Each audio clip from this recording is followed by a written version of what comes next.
किसी इंसान को उसके इंतहाई कमज़ोर पहलू से मत तोड़ें। आप सलाहियत के चाहे जिस दर्जे पे भी हों, मुकाफाते अमल अटल है। कहते हैं छोड़ने वाले छोड़ जाते हैं, मुकाम कोई भी हो। मैं कहता हूँ निभाने वाले निभा जाते हैं, हालात कैसे भी हों। अल्लाह ताला आपको कायनात में मौजूद रेत के ज़र्रों, पानी के कतरों, दरख्तों के पत्तों, आसमान के सितारों से ज़्यादा खुशियाँ अता फरमाए और अपने सिवा किसी का मुहताज ना करे।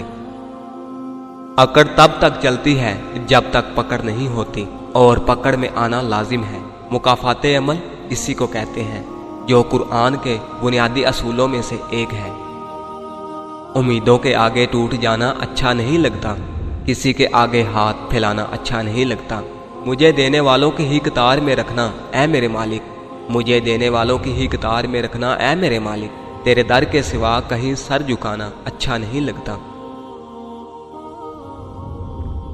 मुआफ करने का ये मतलब नहीं कि उसको गले से लगाया जाए, उसको दोस्त बना लिया जाए।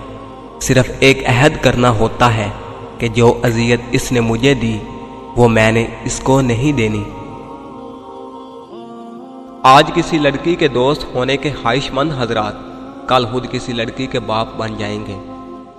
आज अपनी माँ को धोखा देने वाली लड़की कल खुद माँ बनकर ये धोखा सहेगी।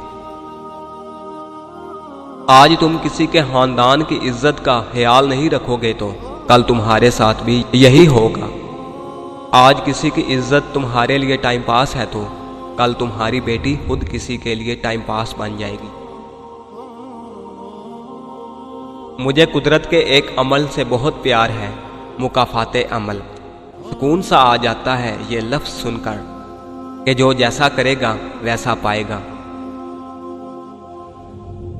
औरत मर्द को खाली हाथ नहीं जाने देती, वो भी उसकी बेटी के लिए तोहफा दे देती है, यानी अपने चेहरे की जर्दी, खामोशी, अजियत, दर्द, कुर्ब और नम आंखें, ताकि मर्द जान सके औरत क्या होती है।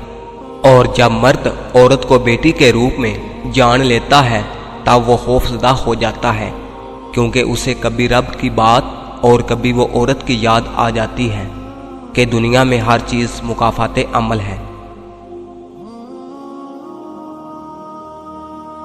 फरमाने मुस्तफ़ा सल्लल्लाहु अलैहि वसल्लम, आजिज़ी की एक अलामत ये भी है कि आदमी अपने मुसलमान भाई का जूठा पानी यानी बचा हुआ पानी पी ले, और जो अपने भाई का जूठा पीता है उसके 70 दर्जात बुलंद कर दिए जाते हैं, 70 गुनाह मिटा दिए जाते हैं और उसके लिए 70 नेकियां लिखी जाती हैं। जो रिश्ते तुम्हें तकलीफ दें उनसे दूरी इख्तियार कर लो, वो खुद लौट आएंगे, मगर उस वक्त जब तुम्हारे दिल से उतर चुके होंगे, क्योंकि वो तुम्हारी कदर से नहीं पछतावे से लौटते हैं। जिसकी दी हुई तकलीफ से तुम आज रो रहे हो वो कल तुम्हारे पछतावे में रोएगा। मुकाफाते अमल।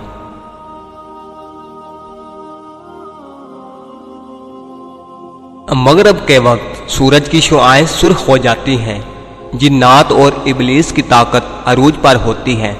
सब काम छोड़कर पहले मगरब की नमाज अदा करनी चाहिए। उस वक़्त सोने वालों की कम औलाद होती है या होती ही नहीं, और अगर हो जाए तो नाफरमान होती है। तहज्जुद के वक्त अगर आंख खुले तो समझ लो कि बुलावा आसमान से आया है। रसूलुल्लाह सल्लल्लाहु अलैहि वसल्लम ने फरमाया, औरत पसली की हड्डी की तरह है, अगर तुम उसे बिल्कुल सीधा करना चाहोगे तो तुम उसे तोड़ दोगे, यानी जुदाई की नौबत आ पहुंचेगी। और अगर तुम औरत से फ़ायदा उठाना चाहो तो तुम्हें उसका टेढ़ापन बर्दाश्त करते हुए उसकी खूबियों से फ़ायदा उठाना होगा। इश्क हकीकी हो या मजाजी, फ़कीरी इख्तियार करना सीखें। फ़कीर उसे कहते हैं जो एक ही दर का हो जाए। दर दर मांगने वाले को फ़कीर नहीं भिखारी कहते हैं। तन्हाई वो चीज़ है जिसमें इंसान या तो अल्लाह से रजू करता है या फिर शैतान से।